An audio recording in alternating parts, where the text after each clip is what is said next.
Ako nga pala si Angel Jamalpi at ito ang aking Wattpad story na ibabahagi sa inyo dito sa aking YouTube channel na Erica Tanhutko. Sana magustuhan nyo ang aking storya. Isang araw, naglalakad si Erica Tanhutko kasama ang mga kaibigan niya. At hindi nila alam ano gagawin nila sa mall, pero naisipan nilang mamasyal dahil wala silang magawa sa kanilang bahay.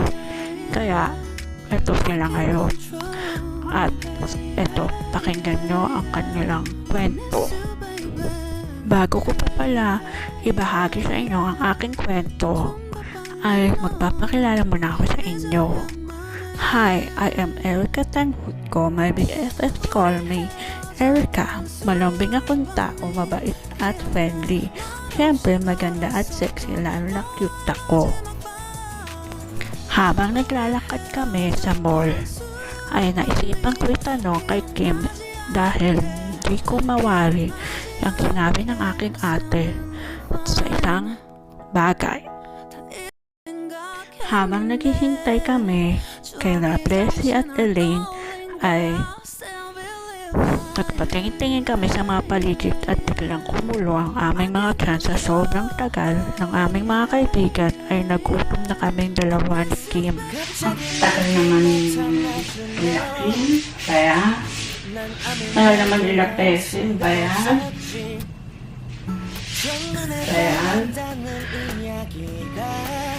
Uy, Kim! Ano ba ibig sabihin ng Casanova? Ang ibig sabihin ng Casanova, edi playboy. Bakit mo natanong? Eh kasi, sabi ng ate ko, huwag daw papaloko sa mga Casanova. At sa wakas ay dumating na sila Plessy. Kaya kami ay nagpunta na ng tama ate mo! Tama ang ate mo, Erica. Huwag ka papaloko sa mga Casanova. Plessy, ba't ngayon lang kayo? Ha, Elaine, Plessy, ba't ngayon lang kayo? Saka ang tagal mong dalawa. Saan ba kayo nagpunta? Alam mo bang naghihintay kami rito ni Erica? Kasi kasi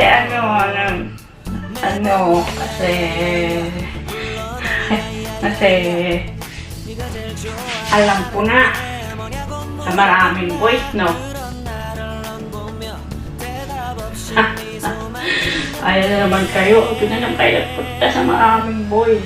Kami ni Erica, gutom na.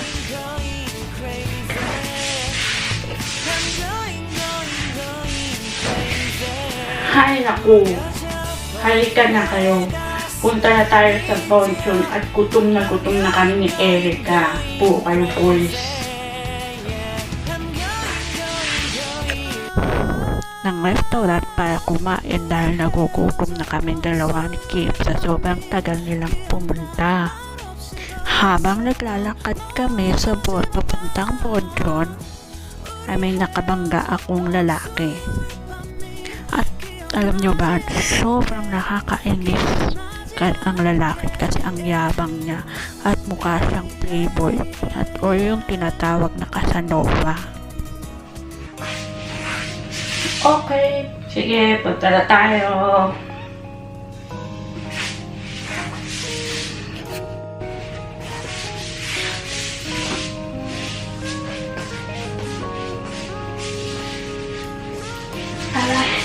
Hindi naman tumitingin sa tinadaanan mo.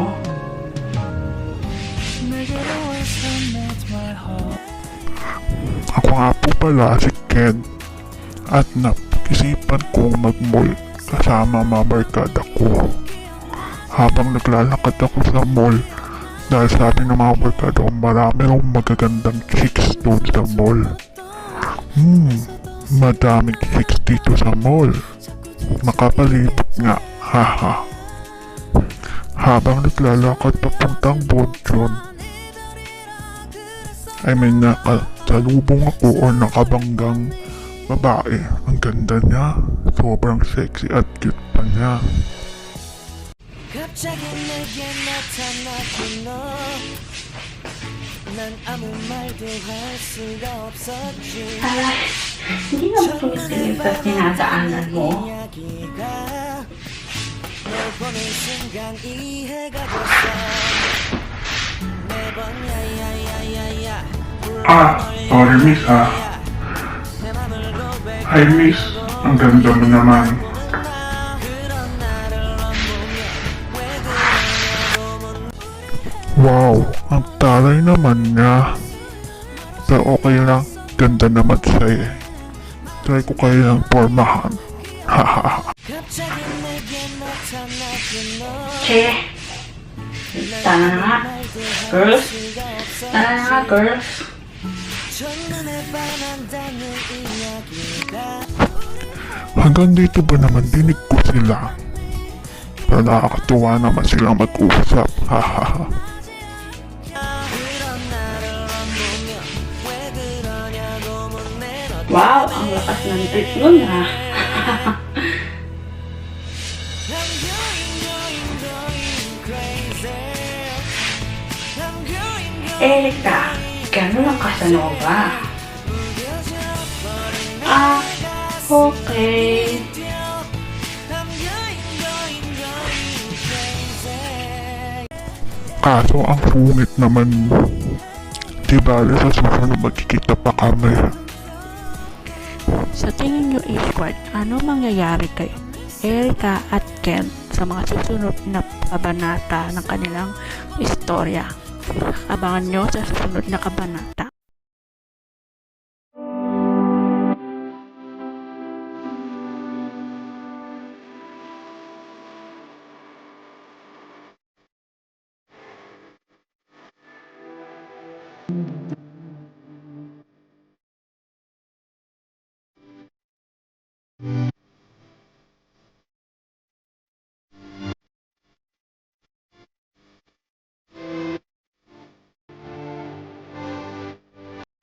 Ang susunod na kabanata sa story na My Boyfriend is a Casanova. Inyong tungtunghayan ang kabanata number 2 at kabanata number 3 ngayon sa susunod na linggo. Sana makita ko ulit yung girl kahapon sa school. Okay class, anong meaning ng Casanova? May nagtaas ng kamay. Yes, Miss Tanhut ko. Ma'am, ang meaning nun ay playboy. Very good. Teka, kilala ko yun. Teka, miss. Ha? O sige, maunan na kami, Erika. Ah, okay. Hi, do you remember me? Ikaw si Mr. Casanova, di ba? Right? Di ka naman. Ako nga pala si Ken at ikaw. Ako si Erika. Wow, ang ganda ng pangalan mo. Kasing ganda mo. Ba't ganito ang nararamdaman ko sa kanya? Di kaya mahal ko na siya? Hay, ewan ko. Andito ako sa restaurant kasama sila Kim. Uy, Erika, lutang na naman ang isip mo.